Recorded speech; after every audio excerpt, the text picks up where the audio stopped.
Students, आज हम some applications of trigonometry new chapter start करेंगे एंड उसमें हम पढ़ेंगे हाइट्स एंड डिस्टेंसेस। नाउ अब देखो यहाँ पे ये जो है ये एक स्टूडेंट है, ठीक है, एंड ये आपको पता है कुतुब मीनार है। नाउ ये स्टूडेंट कुतुब मीनार के बेस को देख रहा है एंड कुतुब मीनार के टॉप को देख रहा है, ठीक है। सो लाइन AC, ये जो लाइन AC है, जब ये स्टूडेंट टॉप में देख रहा है तो एक एलिवेटेड एंगल फॉर्म हो रहा है, मतलब ऊपर की तरफ देख रहा है। तो ऊपर की तरफ जो एक लाइन बनती है उसे हम कहते हैं लाइन ऑफ साइट, ठीक है। So line AC drawn from the eye of the student to the top of the minar is called the line of sight. समझ आया? मतलब जब भी आप ऊपर किसी चीज को देखोगे तो वो क्या हो जाएगा? Line of site. नाउ अब देखो, the student is looking at the top of the Minar, correct.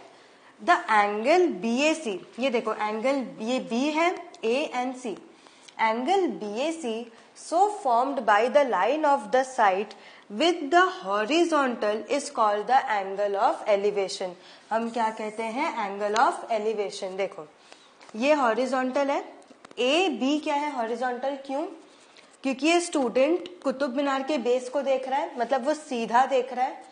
तो जब भी आप सीधा देखते हो तो क्या बनता है? एक हॉरिजॉन्टल लाइन।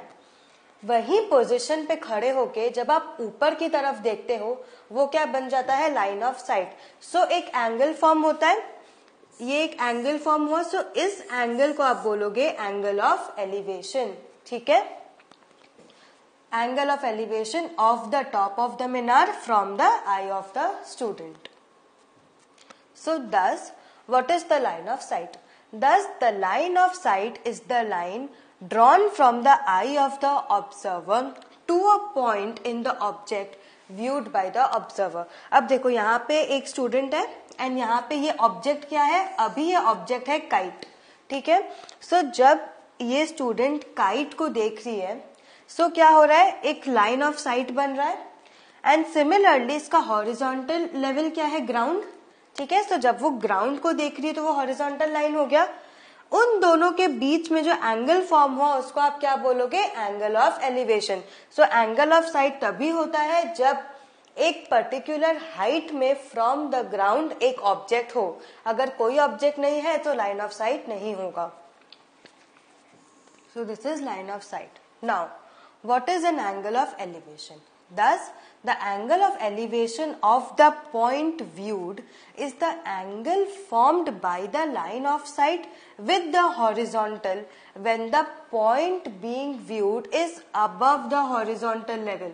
ये देखो, ये जो point being viewed है, ये जो kite है, ये horizontal level के ऊपर है। That is the case when we raise our head to look at the object। raise our head, obviously आप ऊपर देखोगे तो आपका raise head होगा, head raise होगा, correct। so now to find the height CD of the minar without actually measuring it, CD of the minar, ये देखो यहाँ पे ये CD ये पूरा, ठीक है। to find the height CD of the minar we need to know the following three information, ठीक है।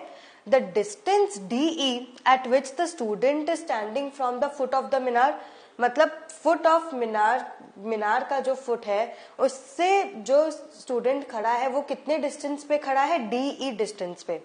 The angle of elevation that is angle BAC from the of the top of the minar, जो angle of elevation हमने देखा था, and the height AE of the student, ठीक है।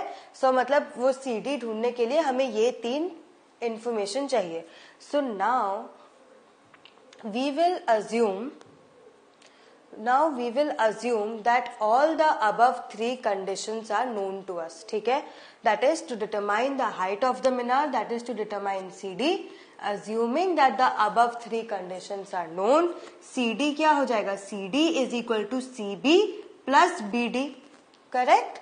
So but you know that BD is equal to AE, and what is AE? AE is the height of the student. So now in triangle ABC, the side BC is the opposite side in relation to known angle A, मतलब कि देखो यहाँ पे ये जो एक triangle बन गया, ट्रायंगल एबीसी, एंगल ए जो कि एंगल ऑफ एलिवेशन है, उसका ऑपोजिट साइड क्या होगा, बीसी। अब आपको क्या ढूंढना है, आपको ए बी एंड बीसी ढूंढना है। सो कौन से ट्रिग्नोमेट्रिक रेशियोज आप यूज करोगे जिससे कि आपको ए बी एंड बीसी मिल सके। 6 ट्रिग्नोमेट्रिक रेशियोज होते हैं, sine, cos, tan, cosec, secant, cot. So अब देखो हम यहाँ पे टैन एंड कॉट यूज करेंगे। क्यों? क्योंकि टैन का क्या फॉर्मूला होता है, opposite upon adjacent, and cot क्या होता है, टैन का reciprocal, adjacent upon opposite. Sine और कॉस, कोसेक एंड सेक में हाइपोटेन्यूज आ जाता है और हमें हाइपोटेन्यूज अभी नहीं चाहिए, इसीलिए हम टैन या कॉट यूज करेंगे। सो टैन ए क्या होगा, BC upon A B, opposite upon adjacent, and cot A क्या होगा, A B upon BC, that is adjacent upon opposite, which on solving would give us BC. तो जब आप इसको सॉल्व करोगे आपको क्या मिलेगा, आपको मिलेगा बीसी। ठीक है। सो हाइट ऑफ द मीनार क्या है, ए E plus B C. A E कैसे, B D is equal to A E, correct. देखो यहाँ B D is equal to A E, तो बी डी की जगह आप ए ई लिख सकते हो। सो हाइट सी डी क्या हो जाएगा, सी बी प्लस ए ई, बी डी की जगह हमने ए ई लिख दिया। समझ आया? सुना। अब देखो ये एक डिफरेंट सिचुएशन है, यहाँ पे ऑब्जेक्ट क्या है, कहाँ है, नीचे। देखो हॉरिजॉन्टल लेवल से नीचे। So in this situation the line of sight is below the horizontal level, correct. ये देखो ये एक स्टूडेंट है, ये नीचे की तरफ देख रही है। सो लाइन ऑफ साइट कहाँ होगा, नीचे होगा। मतलब जब भी आपकी आई एक ऑब्जेक्ट को देख रही है, so the distance from your eye to the object is called the line of sight. ठीक है, तो वो जो इमेजिनरी लाइन फॉर्म हो रही है उसे हम कहेंगे line of site. So the line of sight is below the horizontal level, the angle so formed by the line of site with the horizontal is called the angle of depression. जब object horizontal level के ऊपर होता है तब हम क्या बोलते हैं, एंगल ऑफ एलिवेशन, एंड जब ऑब्जेक्ट हॉरिजॉन्टल लेवल के नीचे होता है तब हम क्या बोलते हैं, एंगल ऑफ डिप्रेशन। ठीक है। So the angle formed by the line of site with the horizontal level is called the angle of depression. Next, thus what is an angle of depression? The angle of depression of a point on the object being viewed is the angle formed by the line of sight with the horizontal when the point is below the horizontal level. ठीक है। So यहाँ पे object horizontal level के नीचे है, ये इसका horizontal level कहाँ होगा, यहाँ समवेयर ऊपर की तरफ, एंड क्योंकि ये नीचे देख रही है सो यहाँ पे ये एक एंगल फॉर्म हुआ, एंड इस एंगल को हम बोलेंगे एंगल ऑफ डिप्रेशन। ठीक है। So what have you learn today? आज हमने आपका हाइट्स एंड डिस्टेंसेस पढ़ा, सम एप्लीकेशन ऑफ ट्रिग्नोमेट्री में। ये चैप्टर बहुत इंपॉर्टेंट है क्योंकि इसमें आपको सोचना पड़ेगा कि आप इसमें कैसे वैल्यूज निकालोगे। ठीक है। So you need to have a good revision of this. Practice maths daily. Thank you.